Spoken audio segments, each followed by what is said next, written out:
সাল্লাল্লাহু আলাইহি সাল্লাম বলেছেন, আমার সাহাবীদের তোমরা ও গালি দিও না, যারা ও হাতে আমার প্রাণ ও সেই সত্তার শপথ, তোমাদের কেউ যদি ইহুদ পাহাড় পরিমাণ স্বর্ণ দান ও খয়রাত করে, তবে তা ও তাদের কারো এক ও মুদ্দ বা অর্ধমুদ্দ দান ও খয়রাতের সমান মর্যাদা সম্পূর্ণ হইবে না। হাদিসটি তিরমিজিতে 3861 এবং সহিহ বুখারী সহিহ মুসলিমে রয়েছে।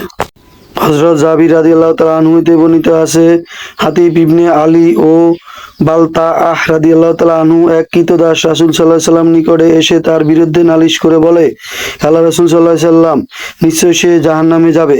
তিনি বললেন, তুমি মিথ্যা বলছো, কখনো সে জাহান্নামে যাবে না, কেননা সে বদরের যুদ্ধে ইহুদীর ও হুদায়বিয়ার অংশগ্রহণ করেছে।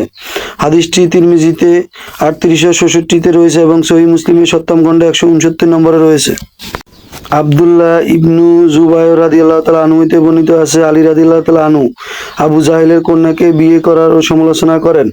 নবী সাল্লাল্লাহু আলাইহি সাল্লাম তা শুনে বললেন, প্রকৃতপক্ষে ফাতিমা আমার শরীরের একটি অংশ, যা তাকে কষ্ট দেয় তা ও আমাকেও কষ্ট দেয়, যা তাকে ক্লান্ত করে তা আমাকেও ক্লান্ত করে। হাদিসটি 3869 নম্বরে রয়েছে। তিরমিজিতে ইরওয়া কিতাবে 8ম খণ্ডে 294 নম্বর রয়েছে। উম্মে সালামা রাদিয়াল্লাহু তাআলা আনহা হইতে বর্ণিত আছে, নবী সাল্লাল্লাহু আলাইহি সাল্লাম বলেন, হাসান, হুসাইন, আলী ও ফাতেমা রাদিয়াল্লাহু তাআলা আনহুকে একখানা চাদরে ঢেকে বললেন, হে আল্লাহ, এরা আমার ও পরিবার পরিজন এবং আমার একান্ত আপনজন, সুতরাং তাদের হইতে তুমি অপবিত্রতা দূর করে সরিয়ে দাও এবং তাদেরকে উত্তম রূপে পবিত্র করো। উম্মে সালামা রাদিয়াল্লাহু তাআলা আনহা বলেন, আমি বললাম, হে আল্লাহ রাসূল সাল্লাল্লাহু আলাইহি সাল্লাম, আমি কি ও তাদের অন্তর্ভুক্ত? তিনি বললেন, নিশ্চয়, তুমি ও মঙ্গলের কাছে আসো। হাদিসটি তিরমিজিতে 3871 নম্বরে রয়েছে। হযরত জাবির রাদিয়াল্লাহু তাআলা আনহু হতে বর্ণিত আছে, তিনি বলেন, রাসূল সাল্লাল্লাহু আলাইহি সাল্লাম বলেছেন, যেসব ব্যক্তি ও হুদায়বিয়ার প্রান্তরে গাছের নিচে ও শপথ গ্রহণ করেছে, তাদের কেউই জাহান্নামে যাবে না।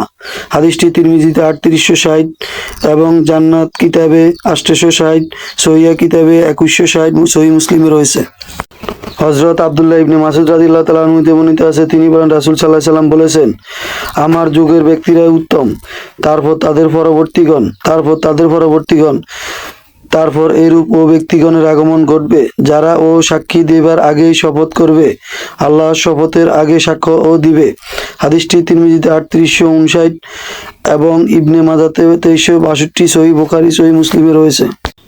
হযরত আনাস ইবনে মালিক রাদিয়াল্লাহু তাআলা আনহু হতে বর্ণিত আছে, নবী সাল্লাল্লাহু আলাইহি সাল্লাম পরীক্ষা খননকালে ও ছন্দকারে বলতেন, হে আল্লাহ, পরকালের সুখ শান্তি হচ্ছে প্রকৃত সুখ শান্তি, সুতরাং তুমি আনসার এবং মুহাজিরদেরকে মর্যাদা দান করো। হাদিসটি 3857 তিরমিজিতে, সহিহ বুখারী সহিহ মুসলিমে রয়েছে।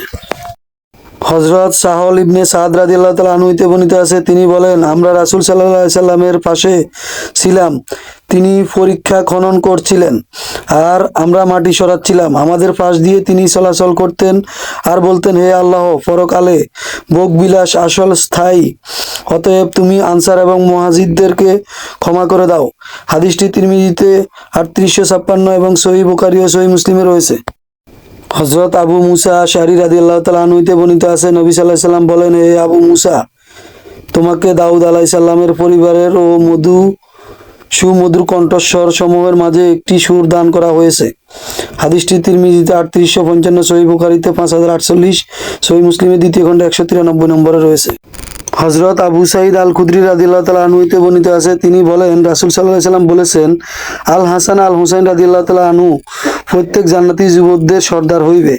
হাদিসটি তিরমিজিতে 3768 এবং সহিহ কিতাবে 796 রয়েছে। হযরত আল বারা ইবনে আজিব রাদিয়াল্লাহু তাআলা আনহু হতে বর্ণিত আছে, নবী সাল্লাল্লাহু আলাইহি সাল্লাম জাফর ইবনে আবু তালিব রাদিয়াল্লাহু তাআলা আনহুকে বললেন, তুমি দৈহিক গঠনে স্বভাব চরিত্রে আমার মতো।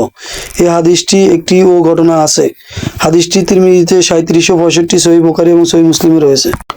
হযরত আবু হুরায়রা রাদিয়াল্লাহু তাআলা আনহু হতে বর্ণিত আছে, তিনি বলেন, রাসূল সাল্লাল্লাহু আলাইহি সাল্লাম পর জাফর রাদিয়াল্লাহু তাআলা আনহুর চেয়ে উত্তম কোনো লোক জুতা পরিধান করেনি, জন্তু জানোয়ার ও আহরণকারিণী উটের ও হাওদায়ও উঠেনি।